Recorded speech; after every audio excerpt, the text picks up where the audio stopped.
السلام علیکم، پروگرام تجزیہ میں خوش آمدید۔ میں ہوں خالد ملک اور آپ دیکھ رہے ہیں ساول نیٹ ورک۔ ملک ظہیر احمد اترا جو کہ نوانی گروپ کے ساتھ منسلک تھے، بعد میں ایک جو تیسرا دھڑا بنا تھا وہ عوامی خدمت محاذ اور نوانی عوامی محاذ خود، وہ ملک ظہیر احمد اترا کے فیصلے کے منتظر تھے۔ ملک ظہیر احمد اترا کو نوانی گروپ نے کافی بار منانے کی کوشش کی۔ اس دوران ان کے ساتھ تیسرے دھڑے نے بھی رابطہ کیا اور عوامی خدمت محاذ کے بھی رابطے رہے۔ اس حوالے سے ہمارے ساتھ سینئر تجزیہ نگار محمد حفیظ اللہ شاہ ہاشمی صاحب موجود ہیں کہ ملک ظہیر احمد اترا کے عوامی خدمت محاذ میں شمولیت کے بعد حلقہ PP 92 میں اس کے کیا اثرات مرتب ہوں گے؟ بسم اللہ الرحمن الرحیم۔ خالد بھائی بہت شکریہ، یہ بہت اہم سوال ہے۔ ایک تو آپ نے جو انٹرو دیا ہے کہ رات کو سپریم کورٹ سے جو بلے کے نشان پر فیصلہ آیا اور ان کی جو اپیل کو منظور کر لیا گیا الیکشن کمیشن کی، تو میں سمجھتا ہوں کہ الیکشن کے وقت یہ فیصلہ میرے نزدیک جو ہے وہ اس طرح نہیں آنا چاہیے تھا۔ بہرحال یہ قانونی چونکہ پیچیدگی ہے، لہٰذا یہ سپریم کورٹ ہی بہتر جانتی ہے، لیکن تحریک انصاف کے لیے بہت سی مشکلات پیدا کر گیا ہے یہ فیصلہ۔ آپ نے جو دوسری بات فرمائی ہے ملک ظہیر احمد اترا خاندان جو ہے وہ جو ہمیں ہسٹری میں ملتا ہے کہ یہ اعلیٰ مالک ہونے کے ساتھ ساتھ ان کے نام پر ہی، ان کے بزرگوں کے نام پر بکھر کا نام رکھا گیا ہے۔ کو بکھو ملک غالباً ان کا کو بزرگ تھا، اس نام پر بکھر رکھا گیا ہے۔ یہ بھی ایک ہمیں تاریخ میں ایک حوالہ ملتا ہے۔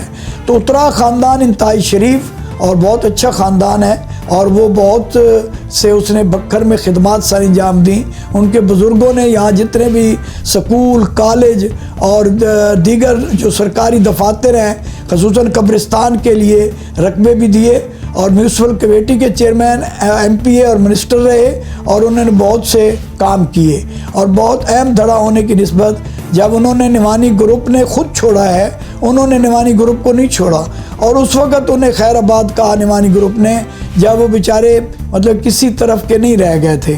اب انہوں نے خدمت محاذ کو نوانی گروپ نے جب چھوڑ کے دیا تو ان کی ایڈجسٹمنٹ نہ ہو سکی اور وہ کسی جماعت کا ٹکٹ بھی حاصل نہ کر سکے، تو انہوں نے یہ فیصلہ کیا، اور یہ فیصلہ کرنے میں ان کے بھانجے عادل نذیر اترا اور مدثر نذیر اترا نے اہم کردار ادا کیا، ان کے بیٹے علی ظہیر اترا نے۔ اور سب سے پہلے جو ان کے لیے یہ خوشخبری خاندانی طور پر تھی کہ یہ بھانجے اور ماموں علیحدہ تھے، اور اختلاف کی وجہ بھی یہی تھی کہ بھانجے کہتے تھے نوانی گروپ کو چھوڑ دیں۔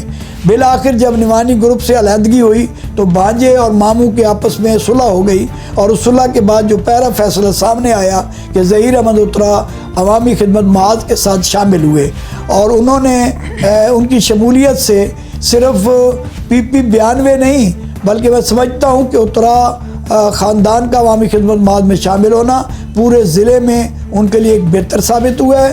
جہاں تک ووٹوں کا تعلق ہے، یہ ضرور ہے کہ ان کا زیادہ تر ووٹ بینک جو 92 میں ہے، PP 92 میں ہے، تو اس میں لا محالہ عوامی خدمت محاذ کے امیدوار کو بہت زیادہ فائدہ پہنچے گا۔ جی شاہ صاحب، یہاں ایک سوال یہ بھی پیدا ہوتا ہے کہ ملک ظہیر احمد اترا ان کے سامنے تو بہت اور بھی اپرچونٹیز تھی، وہ تیسرے دھڑے کو جوائن کر سکتے تھے اور ایک نیا دھڑا جو ہے وجود میں آ سکتا تھا، انہوں نے عوامی خدمت محاذ کو ہی کیوں ترجیح دی اس حوالے سے؟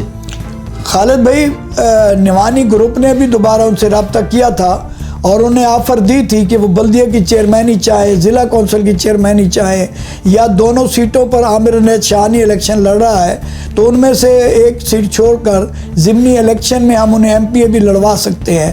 لیکن میں نے جیسا کہ آپ کو پہلے بتا چکا ہوں کہ ان کا خاندان متحد ہو چکا ہے، اب فیصلہ چونکہ خاندان نے کرنا تھا، لہٰذا اور پھر جو تیسرا دھڑا ہے وہ بھی کوئی اتنا مضبوط نہیں بن رہا تھا، تو جس میں وہ ایڈجسٹ ہوتے اور انہیں خاطر خواہ کامیابی حاصل ہوتی، اس لیے انہوں نے یہ فیصلہ کیا کہ ہم عوامی خدمت محاذ کے ساتھ ہی ہماری ایڈجسٹمنٹ ہو سکتی ہے، اور انہوں نے غیر مشروط طور پر کل جو ہے وہ عوامی خدمت محاذ کے ساتھ اعلان کیا ہے۔ بے حد شکریہ شاہ صاحب، آپ نے ایک قیمتی وقت دیا ہمارے پروگرام کو۔ پروگرام تجزیہ سے مجھے اجازت دیجیے، انشاءاللہ ملتے ہیں اگلے پروگرام میں۔ اللہ حافظ۔